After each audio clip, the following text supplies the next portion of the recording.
Tens of thousands of Indian farmers attempted to march to the capital on Wednesday, where they encountered police for the second day in a row as they protested for guaranteed pricing for their products.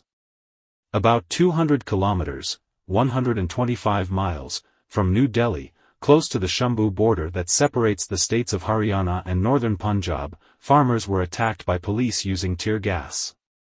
Additionally, police were shown on television employing drones to dump tear gas canisters on the farmers as they attempted to breach barriers consisting of barbed wire and cement blocks. Following the failure of talks between government ministers and farm leaders to reach an agreement on their main demand, legislation ensuring a minimum support price for their produce, tens of thousands of farmers started marching toward the capital on Tuesday. They were transporting their groceries and other supplies in trucks and wagons. In addition, the farmers are putting pressure on the government to fulfill its pledge to them to quadruple their income, forgive their loans, and drop the lawsuits that were filed against them during their previous 2021 demonstrations in which they set up camp outside the capital to voice their opposition to contentious agricultural regulations. Later, in an unusual move, Prime Minister Narendra Modi revoked the regulations and pledged to find a mechanism to guarantee minimum support prices for all farm commodities.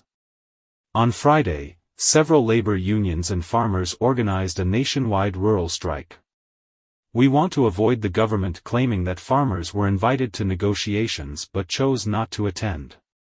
Thus, we said that we were prepared to engage in a dialogue, Jagjit Singh Dalawal, the head of a farmer organization, remarked. To stop the farmers from accessing the city, police in riot gear kept a close eye on many points of entrance into New Delhi. They used obstacles composed of enormous metal containers, barbed wire, spikes, and cement blocks to block important roadways. In order to stop the demonstrators from communicating with one another, mobile internet service was shut down in several parts of Haryana for a second day. The march takes place a few months before the country's election, in which Modi is predicted by most to win a third term.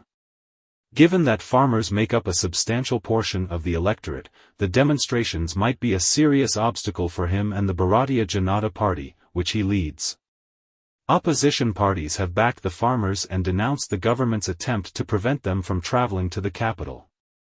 The major opposition Congress Party declared on Tuesday that, should it win the next national election, it will enact laws establishing minimum support prices. Report by Dayanand Prasad, Voice7 News.